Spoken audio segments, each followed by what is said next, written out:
የኔ ጥያቄ መንግስቱ አያደርግም። ይሄን ሲስተም አልዘረጋም። መንግስት ይሄን ሲስተም መዘርጋት አልቻለም። ማንንም የጤና ባለሙያ ሄዶ አንድ የህክምና ባለሙያ ገቢው እስከቻለለት ድረስ እና ኮላተራል አድርጎ ማቅረብ እስከቻለ ድረስ ኮላተራልም የለውማ። አሁን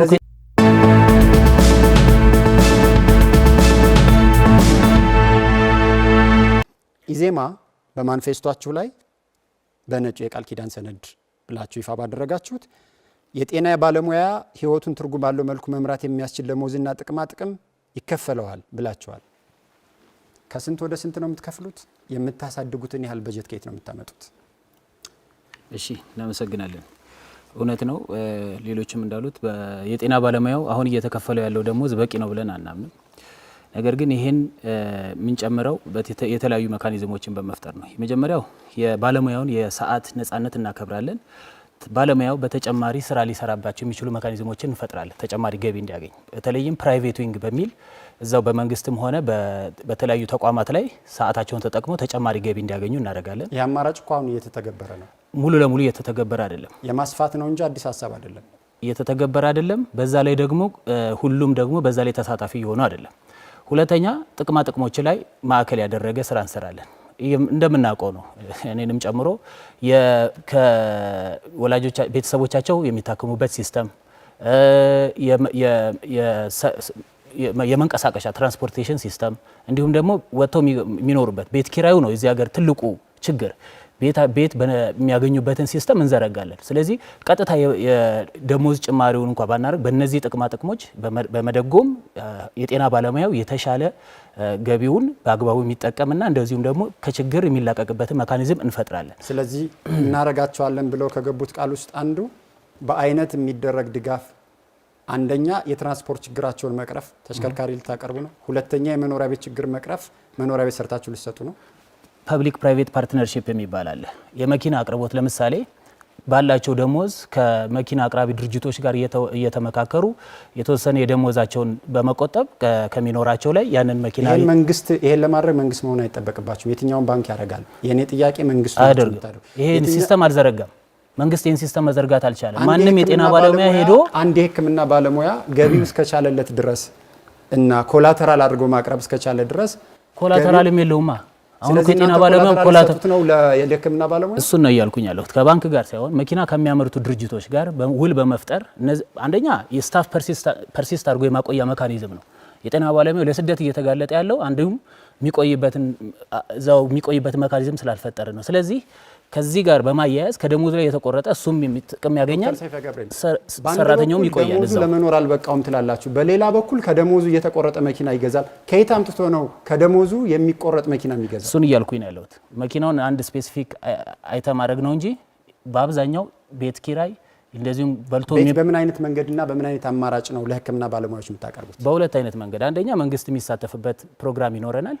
ሁለተኛ ደግሞ ከፕራይቬት እንዳልኩ ፐብሊክ ፕራይቬት ፓርትነርሺፕን በመፍጠር ሐኪሞች የጤና ባለሙያዎቻችን አጠቃላይ በዚህ ሲስተም ውስጥ ኢንቮልቭ እንዲሆኑ እናደርጋቸዋለን። ይሄንን ከቀነስንለት ከዛ ደግሞ ተጨማሪ ያለውን ጊዜ መቼም 24 ሰዓት ተሰጥቶናል። ከዛ ውስጥ የመንግስትን ሰዓት ተጠቅሞ ቀሪውን ጊዜ ደግሞ በተለያዩ በግል የሚሰራቸውን እድል ከሰጠነው ተጨማሪ ገቢ የሚያገኘት እድል ይኖራል። ያ ማለት ግን ደሞዙን አንጨምርም ማለት ደግሞ አይደለም። ሀገሪቱ በምንታመነጨው ገቢ ምንጭ መሰረት እየጨመርንለት እንሄዳለን። ለምሳሌ የተጨባጭነት ጥያቄ ላንሳ። ለ500 ሺህ የህክምና ባለሙያዎች መንግስት በረጅም ጊዜ ክፍያ ቤት ይገነባል ብላችሁ ብታስቡ፣ አንድ ቤት በዝቅተኛ ዋጋ በ2 ሚሊዮን ብር ይገነባል ብለን ብናስብ 1 ትሪሊየን ብር ያስፈልጋቸዋል።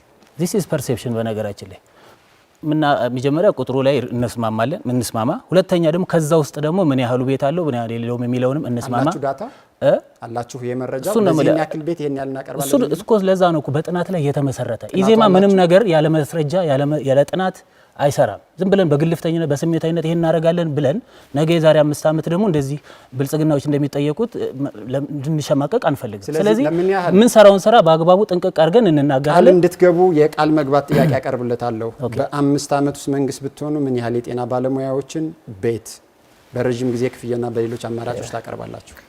የጤና ባለሙያዎችን ነጩ ማኒፌስቶ ላይ እንዳየኸው በተለይ የጤና ባለሙያዎችን የሰው ሀብት አስተዳደር በተመለከተ ጥልቅ ጥናት ያስፈልጋል። ከዛ ጥናት ላይ ተነስቶ አሁን ጓደኛዬ እንዳቀረበው ዶክተር እንዳቀረበው የሚሰሩ ጥቅማ ጥቅምን የሚያስከብሩ ሌሎች ደግሞ ድጎማዎች ይኖራሉ። ከዛ በላይ ግን ከጥቅማ ጥቅም ጋር ተያይዞ የክብር ጥያቄዎች አሉ። የባለሙያውን የክብር ጥያቄ በሚመልስ መልኩ ጥናቶቻችንን አድርገን መፍትሄ እንሰጣለን ነው ያለው። የምታጠኑት ጥናት ነው እንጂ አሁን የምትገቡት ቃል የላችሁም። በዚህ መድረክ ላይ ጥናት እናደርጋለን ነው እያሉኝ ያሉት። ቃል ዕዳ ነው። በነገራችን ላይ ቃል የማይተገበር ነገር የምትሆኑ ይሄኛውን ዕዳ ለመሸከም ፈቃደኛና ዝግጁ ናችሁ? ይኸውልህ አንዳንድ ነገሮች መረጃዎች ባክግራውንድ ጥናት ያስፈልጋቸዋል። ዝም ብሎ እንደዚህ እናደርጋለን በማለት ብቻ መፍትሄ የሚመጣ አይደለም። የተወሰነ ጊዜ በነገራችን ላይ መንግስት እኮ አንዱ ችግሩ የባለሙያውን ችግር አለመስማቱ ነው። መጀመሪያ ማዳመጥ ይጠይቃል። ፖለቲሳይዝ ነው የሚያደርገው አይደል? የጤና ባለሙያውን ችግር ያንን ማጥፋት አለብን። በማኒፌስቶአችሁ ላይ በጤና መስክ መንግስት ብቸኛ ባለድርሻ መሆኑን በመተቸት የግል ባለሀብቶችን ተሳትፎ ማበረታታትን እንደ መፍትሄ ያስቀምጣቸዋል። ይሄ ስልት የጤና አገልግሎትን ወደ ግል ወይም ደግሞ ኮሜርሻላይዜሽንን በማድረግ ሕክምናን የባሰ ውድ የሚያደርግ አይደለም ወይ? አይደለም። ትክክለኛ ያልሆነ ድምዳሜ ነው የሰጠኸው። ሙሉ ለሙሉ የግል እናረጋዋለን ብትል አሁን የሰጠኸው ድምዳሜ ይሰራል። ምንድነው እናንተ እያላችሁ ያላችሁት? እኛ እያለን ያለነው ለምሳሌ የመድኃኒትና የሕክምና አቅርቦት ላይ ችግር አለ ስንል 3 ዘርፎች አዘጋጅተናል። በግልና በባለ ሀብት የሚያዝ ሀገር አቀፍ ኤጀንሲ የሆነ በመንግስት የሚያዝ ከዛ በኋላ ደግሞ በግልና በባለሙያዎች ቅንጅት የሚሰራ የጋራ የባዮሜዲካል ኢንጂነሪንግ መሳሪያዎችን ማምረት መድኃኒቶችን ማቅረብ በጋራ እያደረግን እንሰራለን ነው ያለው። በማኒፌስቶአችሁ ንግግር ላይ አሁን ስትሉ የግል ባለሀብቱን ተሳትፎ ከፍ እናደርጋለን ነው ያላችሁ። አሁን ካለው በትክክል ከአጠቃላይ ከመንግስትና የግል ሚና በሚኖራቸው ድርሻ ላይ ይሄን ያህሉን መንግስት ይሄን ያህሉን የግል ብላችሁ የምታስቀምጡታላችሁ? ሁለት ጉዳይ አድርገን እናየዋለን ይሄንን። አንደኛ የማህበረሰብ አገልግሎት ጤና አገልግሎት ወይም ፕሪቨንቲቭ ሄልዝ ኬር የሚባለው በዋነኝነት የመንግስት ሪስፖንሲቢሊቲ ይሆናል። በተለይ ደግሞ ፈውስ ሰጪ አገልግሎት የምትለውን ደግሞ በቅንጅት በመንግስትና በግል አድርጋ የምትሰራው ይሆናል። ትልቁ እዚህ ሀገር ከባድ ወጪ እየጠየቀ ያሉና ዜጎች እየተቸገሩ ያሉት እኮ ታክመው ወይም ደግሞ ፈውስ ለማግኘት የሚደረግ ሕክምና ለግሉ ከሰጣችሁት የበለጠ ውድ ይሆናል ነው። ለግሉ እንሰጣለን አላልንም። አንተን የደመደምከው እንደዛ። እኛ ያልነው ይሄ ፈውስ ሰጪን አገልግሎት መንግስትና ግል ይቀናጃሉ። ግን የፈውስ አገልግሎትን በጣም አስቸጋሪ አድርጎ ህዝብን ወደ ህመም የሚዳርገው የተቀናጀ የጤና አስተዳደር ስለሌለ በተሳሳተ ፖሊሲ ስለምንመራ ነው። ከግብርና ጋር ከምግብ ጋር ከውሃ ጋር ከአካል እንቅስቃሴ ጋር ስታቀናጀው ወደ ፈውስ አገልግሎት የሚሄደው የሚታመመው የዜጎች ቁጥር ሲግኒፊካንትሊ ይቀንሳል። በግልና በመንግስት የግል ተቋማት መካከል የሰማይና የምድር ያህል የተራራቀ ክፍያ አለ ብላችሁ ራሳችሁ ማኒፌስቶአችሁ ላይ ያስቀምጣችሁታል። ቃል በቃል ነው እየጠቀስኩ ያለሁት። በምንድን ነው የምታስተካክሉት? ይህን የምናስተካክለው ቅድም ለምሳሌ ከሰጠነው ውስጥ ፈውስ ሰጪ የጤና አገልግሎቶችን እንዴት ነው የምናዘጋጀው የሚለው የመጀመሪያው ነው። አንደኛ ቅድም ባልኩት በፕሪቨንቲቭ ሜተድ የፈውስ አገልግሎት የሚፈልጉ ዜጎችን ቁጥር ትቀንሳል። ይሄ በራሱ ምን ያመጣል? ዜጎች የህክምና ወይም የፈውስ አገልግሎት አግኝተው ወደ ህክምና የሚሄዱ ዜጎችን ቁጥር ሲግኒፊካንትሊ ትቀንሳል። ሁለተኛ እኛቸው ስንት የሚሆን ህክምናውን ለማግኘት ሲሄዱ ግን ዋጋው ውድ ነው ጥያቄው። ኦኬ ዋጋው ውድ የሚሆነው አቅርቦትና የኢኮኖሚ መሰረታዊ ህግ አለ አይደል? አቅርቦትና ዲማንድ ኤንድ ሰፕላይ ነው አይደል? የምታቀርበው አቅርቦት ከሚፈለገው አንጻር ባስተካከልከው ቁጥር ፍላጎትና አቅርቦት ተመጣጠነ ማለት ዋጋን የማመጣጠን አቅም ይኖረዋል ማለት ነው። ይሄ ኖርማል ሳይንስ። ሌላ ግን አንድ የተለየ ጉዳይ እናደርጋለን። ይሄን ጉዳይ ለመፍታት ዜጋ መር የጤና ዋስትና ነው ያለን። አሁን ያለው የጤና መድን ስርዓት መንግስት የሚቆጣጠረው መንግስት ብር የሚሰበስብበት ኢፊሸንት ያልሆነ አሰራር የሚሰራ ስርዓት እያየ ነው። ላለፈው 15 ዓመት ተካሂዶ 2003 ላይ ነው የታወጀው። እስካሁን መሄድ የቻለውን ቁጥር እያየን ይሄ አካሄድ ያዋጣል ብለን አናስብ። እናንተ እንዲያዋጣ ምን ታረጋላችሁ? ዜጎች ይሄ እንዲያዋጣ ምን እናደርጋለን? ዜጎች የሚሳተፉበት ዜጋ መር የጤና ዋስትናን በማድረግ ዜጎች የሚቆጣጠሩ አሁን ካለው የጤና መድን ዋስትና በምን ይለያል እያልኩ ነው። በአካባቢ በሚኖሩበት አድራሻ በስራ ቦታ በተለያየ መልኩ የሚፈጠሩ አደረጃጀቶች ዜጎች የሚመሩት የጤና ዋስትና እንጂ መንግስት ሰብስቦ መንግስት የሚያሰራጨው በዚህ ደካማ አፈጻጸሙ ዜጎች ለጤና ከኪስ የሚያወጡትን ወጪ መሸፈን እንዳይችሉ ስለሚያደርግ ይሄ ዜጋ መር የጤና ዋስትና አንደኛ ውድን ያልከውን ቅድም የጤና አገልግሎት ከኪሳቸው ብር ሳያወጡ በዚህ ጤና ዋስትና እንዲያገኙ እናደርጋለን። ሁለተኛ አደረጃጀቱን ራሳቸው እንዲመሩት በማድረግ ማኒፌስቶአችሁ ላይ ከእርሶ ሀሳብ ጋር በተያያዘ የጤና መድን ዋስትና ያልታቀፉ ዜጎች የተቋሙን ወጪ ለመሸፈን ዓላማ ያደረገ ክፍያ በቀጥታ ይፈጽማሉ ብላችሁ አስቀምጣቸዋል። ኦፍ ኮርስ ስለዚህ ዜጎች ተሳተፉ ማለት ይሄንን የሚያስፈልጋቸውን ወጪ ግዴታቸውን አይወጡም ማለት አይደለም። እነዚህ ዜጎች ግዴታቸውን ሲወጡ የመንግስት ድጎማ ያግዛቸዋል ወይስ ይነሳል? ያግዛቸዋል፣ ሰብሲዳይዝ ይደረጋል። ስለዚህ በተመሳሳይ መንገድ የመንግስት ድጎማ ያለበት የጤና መድን ዋስትና ከሆነ የሚሸፍኑት ብልጽግና እያቀረበ ካለው ጋር ተመሳሳይ ፍጹም ልዩነት አለው። ብልጽግና እኮ የሚቆጣጠረው ራሱ ነው። የራሱ ሰዎች ነው በርም የሚሰበስብ። ለምሳሌ እኛ የሰፈሩ ሰው ለምሳሌ እድር የሚባል ታውቃለህ አይደል? እድር ራሱ ኮሚኒቲው ነው የሚሰበስበው። ግን ለምንድን ነው የሚያገለግለው? የሚሰበስበው ብር ሰው ሲሞት ነው የሚረዳዳበት። እኛ ግን ያንን አይነት ሲስተም ራሱ ሰው በጤናው ላይ ገና በህይወት እያለ እንዲጠቀምበት ማለት ነው። አገልግሎቱን አይደለም የምትቀይሩት። አገልግሎቱ እኮ ምንም ችግር የለውም መንግስት ላይ ነው። ግን ደግሞ አገልግሎት ሰጪ ሲሰጥ ደግሞ አሁን መድኃኒት ለምሳሌ እኔ የቅርብ ሰዎችም አሉ የምናውቀው ነገር ነው። ሄደው መድኃኒት እኮ የማያገኙበት ሁኔታ ነው ያለው። እዛው መንግስት ሆስፒታል ብቻ አይደለም። አሁን ዶክተር ደረጀ እንዳሉት አይደለም። ኮሚኒቲ ሰርቪስ ከነማን ጨምሮ ሄደው እኮ ሲጠይቁ አያገኙ መድኃኒት የለም ነው የሚባሉት። ስለዚህ በር መሰብሰብ ብቻ ሆኗል የመንግስት ስራ። ሰርቪሱን እየሰጠ አይደለም በትክክለኛ መንገድ። በተለይ መድኃኒት ላይ ትኩረት እየሰጠ የማህበረሰብ ጤና መከላከልና የፈውስ አገልግሎት ላይ የማነሳው ጥያቄ ሁለቱን እኩል ማስኬድ ይቻላል ወይ ነው። በሀገሪቱ ካለው ውስን ሀብት አንጻር በአንድ በኩል መከላከል፣ በአንድ በኩል የፈውስ አገልግሎት እኩል ታስኬዳላችሁ ወይስ በሀገሪቱ ነባራዊ ሁኔታ የምታቀዳድሙታላችሁ? የሀገሪቱ ትልቁ ችግር የቱ ነው? ማቀዳደም የሚፈልግ ጉዳይ አይደለም። ፖሊሲን ስታስተካክለው የተቀናጀ የጤና አስተዳደር ስርዓት ስትተገብር የማቀዳደም ጉዳይ ሳይሆን የመከታተል ጉዳይ ነው የሚሆነው። መከላከል ላይ በትክክል እስከሰራህ ድረስ ፈውስን የመመጠን አቅምህ ይጨምራል እያለ ግን አንድ ነገር አለ። እያቀረብን ያለነው ፖሊሲ በዝርዝር ማኒፌስቶም ላይ እንደምታየው በዝርዝር እያቀረብን ያለነው ፖሊሲ መሰረታዊ የእይታ ልዩነት አለው። አሁን ባለው እይታ የጤናውን ዘርፍ ማስተካከል አይቻልም። እኛ ጤናን ምልኡ አድርገን ነው የምንረዳው። በሕክምና 10% ነው። የዘረመል ጉዳይ አለ፣ የአካባቢ ሁኔታ አለ፣ ብዙ አይነት ጉዳዮች አሉ ጤናን ምልኡ እናርገው ስንል። ስለዚህ በምልኡነት አይተ በተቀናጀ ስርዓት እስካልመራኸው ድረስ ማምጣት አትችልም። ባላንስ ማድረግ በጀትን በተመለከተ ከአጠቃላይ የመንግስት በጀት ውስጥ ምን ያህሉን ለጤና እንዲውል ታደርጋላችሁ? ኢንክሪመንታል ነው ብለን ነው የምናስበው። ይሄ ነገር መደረግ ያለበት ከየት ተነስቶ ወደ የት ነው ኢንክሪመንት እያደረገ የሚሄደው? አሁን 5% ነው 5-6% የኦቪስ የDWH ሪኮሜንዴሽን 15% ነው። ስለዚህ በተቻለ አቅም የDWH ሪኮሜንዴሽን ላይ በዚህ 5 ዓመት ውስጥ ለመድረስ እናቀዳለን። በ5 ዓመቱ መጨረሻ 15% እና ለማድረስ እቅዳለን በትክክል። ስለዚህ በሚቀጥሉት 5 ዓመታት 7%፣ 8% እያላችሁ ትሄዳላችሁ። ከፍተኛ የሆነ ጭማሪ ይጠይቃችኋል። ከማን ቀንሳችሁ ነው ወደ ጤና የምታመጡት? በብዙ ምክንያቶች አሁን አገሪቷ ካለው የሰላምና መረጋጋት ሁኔታ አንጻር እንዳልከው ቅድም አንስተዋል። ብዙ ባጀት ለመከላከያ ለሌሎች ሰርቪሶች የተሰጠ ነው። ነገር ግን ሰላሙን እያመጣ ስቴቢላይዝ የሆነ ሀገር እየፈጠርክ በመጣ ቁጥር በቀጣይ ዓመት የምትረከቡት ሀገር በ5 ወር ውስጥ ለዛ እኮ ነው በአንድ 15 አናረገውም። ስለዚህ እኔም እያልኳችሁ ያሉት 15% የምትሉት ራሳችሁ ቁጥር አንደፍርም ያለው ኢዜማ ቁጥሩን እየደፈረ አይደለም። የዛሬ 5 ዓመት እኮ ነው እያልኩኝ ያለሁት። ኢንክሪመንታል ነው ዛሬ ነገ የዛሬ ዓመት አይደለም እኮ በሂደት እየጨመረ የሚሄድ ነው እያላችሁ ያላችሁ።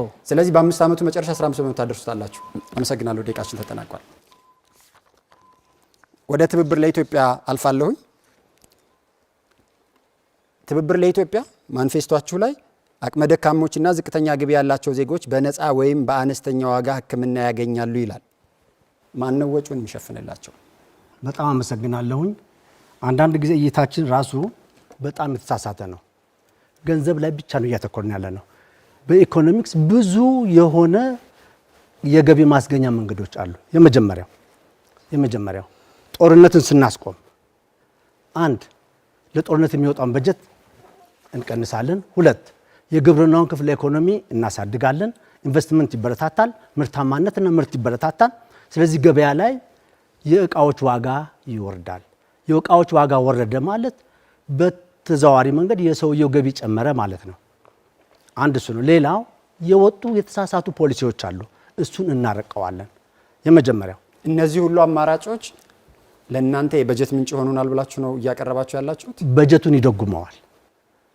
ምክንያቱም አሁን የተመደበውን በጀት እንዳለ እንኳን ቢቀጥል የኑሮውን የኑሮ ዋጋ ግሽበቱን በማረጋጋት ገቢውን ማሳደግ ይቻላል። ኦፖዚት ማለት ነው። ገንዘቡ ከመጨመር ይልቅ የእቃዎቹን ዋጋ እንዲወርዱ ማድረግ በምርታማነትና በምርት ማካሄድ ይቻላል። የትብብር ለኢትዮጵያ አንድነት የተለያዩ ፓርቲዎች በአንድ ላይ በመውጣጣት የፈጠሩት ቢሆንም የሚጠቀመውና ሊወስደው የሚችለው ርዕዮተ ዓለም ሶሻል ዴሞክራሲ እንደሆነ በተደጋጋሚ ስታነሱ ነበር። በሶሻል ዴሞክራሲ ጤናን በተመለከተ እኩል አገልግሎት ነው፣ እኩል እድል ነው የምታቀርቡት? እኩል አገልግሎት፣ እኩል እድል ለሁሉም። እንዴት እኩል እድል የጤና ዘርፉ ላይ ያለውን መሰረተ ልማት በማሟላት ልታቀርቡ ትችላላችሁ?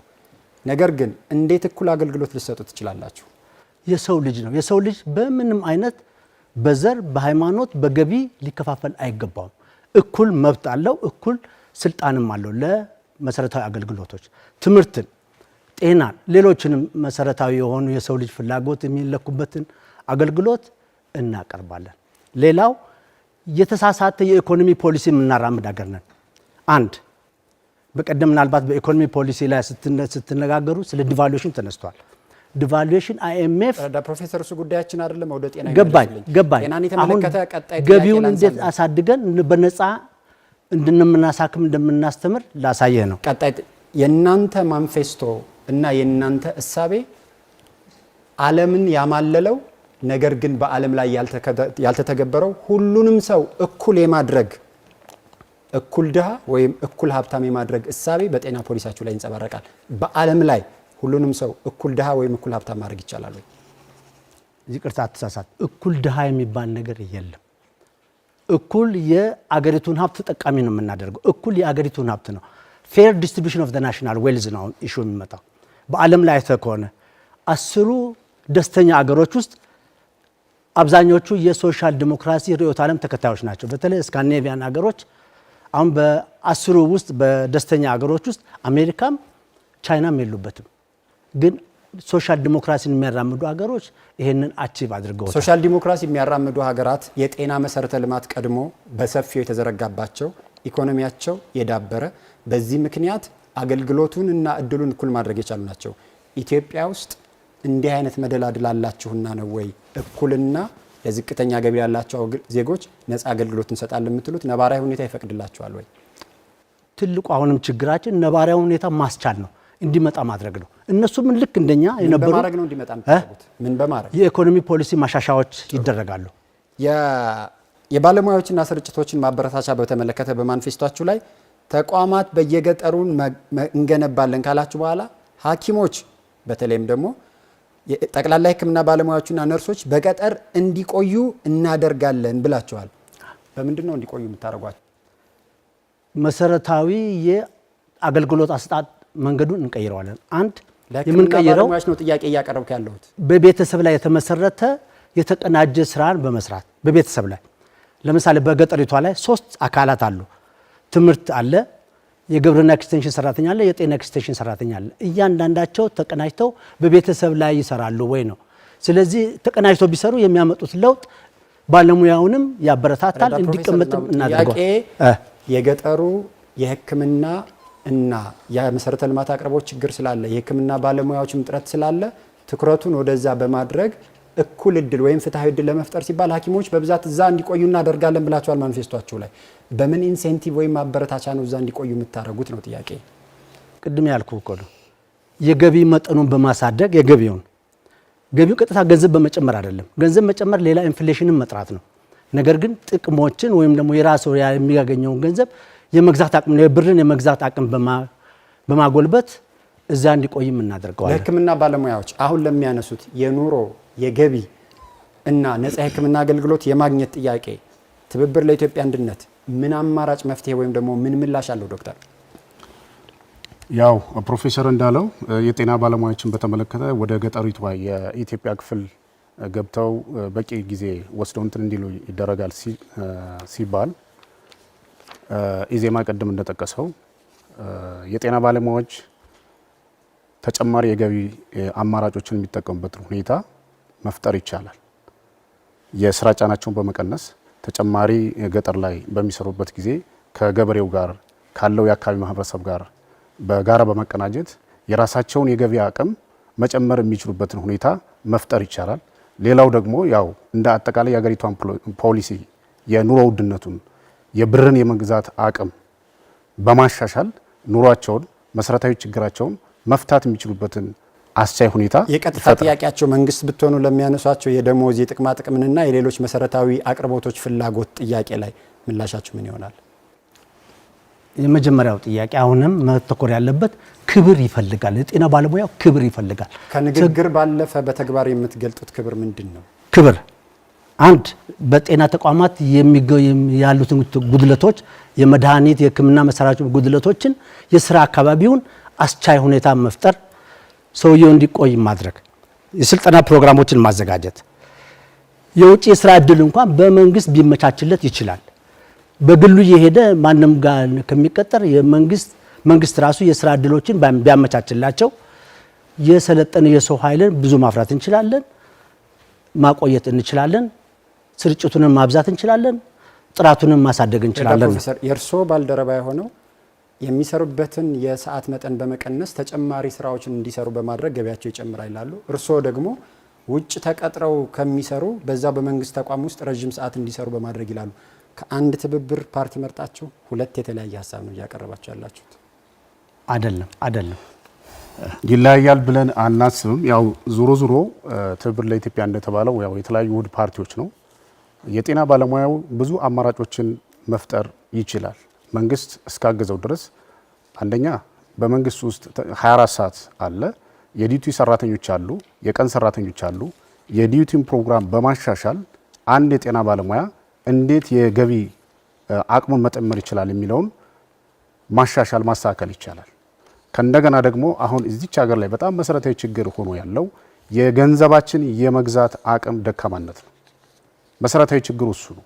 እሱን መሰረታዊ ችግር መፍታት ከቻልን እያንዳንዱ የጤና ባለሙያ የሚከፈለው ደሞዝ ነገሮችን መሰረታዊ ፍላጎቶችን ማሟላት የሚችልበትን ሁኔታ ይፈጥርለታል። አሁን በኢትዮጵያ ያለውን 1 ለ10 ሺህ እና ከዛ በላይ የሆነ የሐኪም ታካሚ ጥመርታ መንግስት ብትሆኑ በምን ያህል ጊዜ ታደርሱታላችሁ? ይሄ አሁን እዚህ መድረክ ላይ ለመናገር አስቸጋሪ፣ ምክንያቱም መሬት ላይ ወርዶ ጥናት ይፈልጋል፣ እውነተኛ መረጃን ይፈልጋል። እውነት ነው የኢትዮጵያ ሕዝብ ቁጥር በጣም በከፍተኛ ሁኔታ ነው እየጨመረ ያለው። ኢትዮጵያ ውስጥ እንደሚታወቀው ከፍተኛ የሆነ የሕዝብ ቁጥር አለ፣ አነስተኛ የሆነ የሐኪም የጤና ባለሙያ እጥረት አለ።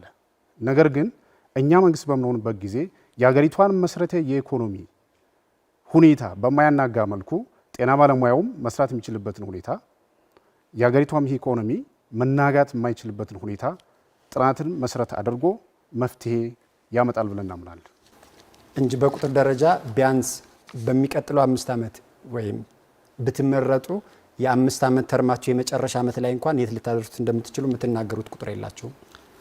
ቢያንስ ምን ብለን መናገር እንችላለን? የትኛውም ሐኪም ስራ አጥ ይሆናል ብለን አናምንም። ሐኪም ይህን ያክል ዓመት መከራ አይቶ ብዙ ዋጋ ከፍሎ እዚህ ደረጃ ደርሶ የትኛውም ሐኪም ስራ አጥ እንዲሆን አናደርግም፣ አንፈጥርም። ማኒፌስቷችሁ ብዙዎቹን የጤና አገልግሎቶች፣ ብዙዎቹን የጤና መሰረተ ልማቶች፣ ብዙዎቹን ጤና ነክ ጉዳዮች በሙሉ ለመንግስት የሰጠ ነው። የግሉ ዘርፍስ ሚናው ምን ይሆናል? እናንተ መንግስት ብትሆኑ የግሉ ዘርፍ አሁን እንደምንናገረው አይደለም። የመንግስትን ሚና እያሳነሰ ነው በጣም። አንደኛ መንግስት ሲሆን ቃል ኪዳን ገብቶ ነው ለህዝቡ ይህንን አደርጋለሁ ብሎ ነው በራሱ እንጂ ሌላ አጋር ፈልጌ ከአጋር ጋር ስራለሁ ብሎ አይደለም። ስለዚህ መንግስት አቅሙን ማሻሻል ማጎልበት አለበት። የሚመራበትን ፍልስፍና ማስተካከል አለበት። ስለዚህ የመንግስት አቅም የሚናቅ አይደለም። የግሉ ክፍለ ኢኮኖሚ ሊሞላ የሚችለው ክፍተት በጣም ውስን ሊሆን ይችላል፣ ሊሆንም ይገባዋል እንጂ ለመንግስት አብዛኛው የጤና አገልግሎት በመንግስት እንዲሰራ ነው የምትፈልጉት እና የምታረጉት መንግስት ብትሆኑ? አዎ ትክክል። አሁን እስካሁን አገሪቱ ውስጥ ባለው ሁኔታ አብዛኛው የጤና አገልግሎት በመንግስት እየተሰጠ በመሆኑ ምክንያት እርካታ የለም፣ የሀብት ብክነት አለ፣ አፈጻጸሙ ዝቅተኛ ነው። ይሄን ማስቀጠል ነው የምትፈልጉት?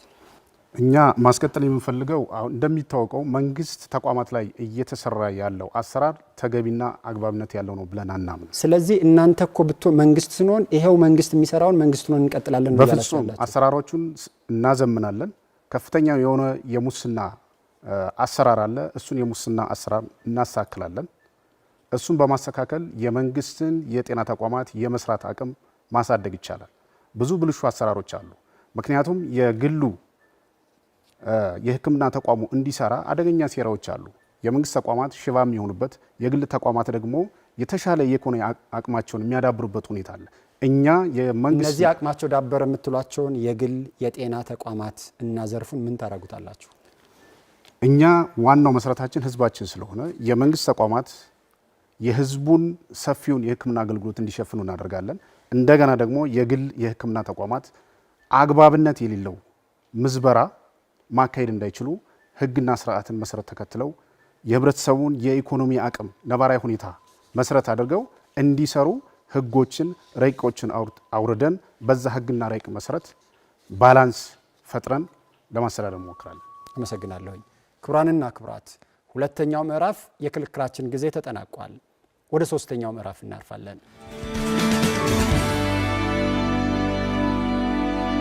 አራተኛው ምዕራፍ ላይ ደርሰናል። በዚህ አራተኛው ምዕራፍ ተከራካሪዎች እርስ በርስ ይጠያየቃሉ። የጥያቄው ቅደም ተከተል ወይም ጥያቄ የሚያቀርቡበት ቅደም ተከተል ካሁን ቀደም ንግግር ሲያደርጉበት በነበረው ቅደም ተከተል ይቀጥላል። የመጀመሪያ ጥያቄውን እንዲያቀርቡ ድል የምሰጠው ለብልጽግና ፓርቲ ነው። ወይዘሮ ሂክማ 2 ደቂቃ አለዎት። አመሰግናለሁ። ጥያቄ ለኢዜማ ነው። ኢዜማ ማለት የጤና ባለሙያዎች በሀገራችን ከ500 ሺህ በላይ ያሉ በእውቀታቸው በሙያቸው እንዲሁም በመልካም ስነ ምግባራቸው ህዝባቸውን እያገለገሉ ነው ያሉት። ነገር ግን ከኢዜማ የሰማሁት በጣም የሚያሳዝነው ህዝብ እያገለገሉ ጊዜያቸውን፣ ጉልበታቸውን፣ እውቀታቸውን እየሰጡ ያሉ ባለሙያዎችን አሁን ላይ ያለው ባለሙያ ብቁ አይደለም ብሎ ያነሳበት አግባብ አለ። ይሄ ምን ማለት ነው? ይሄ ለባለሙያው ያለውን ንቀትም ጭምር የሚያሳይበት አግባብ ስለሆነ እዚህ ላይ ሀሳብ እንዲሰጡ ፈልጋለሁ። ሁለተኛ የጤና ኢንሹራንስ እንተገብራለን ብለዋል። አሁን ላይ የጤና ኢንሹራንስ ስርዓታችን በጣም በስፋት እየሰራን ያለ ነው። ነገር ግን የጤና ኢንሹራንስ በተለየ መንገድ የትኛውን አማራጭ ሀሳብ ይዛችሁ መታችሁ ነው የጤና ኢንሹራንስን ሙሉ በሙሉ ተግባራዊ እናደርጋለን ብላችሁ አቅርባችኋልና እሱ ላይም ማብራሪያ ፈልጋለሁ። የመጀመሪያው ጥያቄ ከብልጽግና ተወካይ የቀረበ ነው። ምናልባት በደንብ ስላልሰቡን ነው እንጂ ባለሙያዎች ብቁ አይደሉም አላልንም። ግን ብቃት እንዲኖራቸው ስልጠናዎች መሰጠት አለበት ብለን ነው የምናስበው። እቺ የብልጽግና ባህሪ አትመስለንም ነበር። ብልጽግና ያው የሚለውን አያረግም እንጂ ያልተባለ አይልም። የኢህአዴጋዊ ባህሪ ነው ብለን ነው የምንወስደው። ያልተባለ ማለት ልክ አይደለም፣ መታረም አለበት ብለን እናስባለን። ከባለሙያው ጋር የተገናኘ ግን 500 ሺህ የሚለው ቁጥር ልክ ነው ብለን አናስብም። ጥናትም ያስፈልጋል ስንል ለምሳሌ አሁን ባለው ዳታ ሌሎች ዳታዎች የሚያሳዩት ከዚህ 500 ሺህ ከሚባለው 66.1% በጤና ባለሙያ ብቻ እንጂ 500 ሺህ ከሚባለው 100% ጤና ባለሙያ እንዳልሆነ መረጃዎች አሉን። ከዚህ ውስጥ 22.5% ደግሞ የግል ሴክተር ላይ የሚሰሩ ጤና ባለሙያዎች ናቸው። እንዴት ሆኖ 500 ሺህ ጤና ባለሙያ ስለሆነ ጥቅማ ጥቅምና ክብር ማስጠበቅ አልቻልኩም ማለት ትክክለኛ አስተሳሰብ አይመስልንም።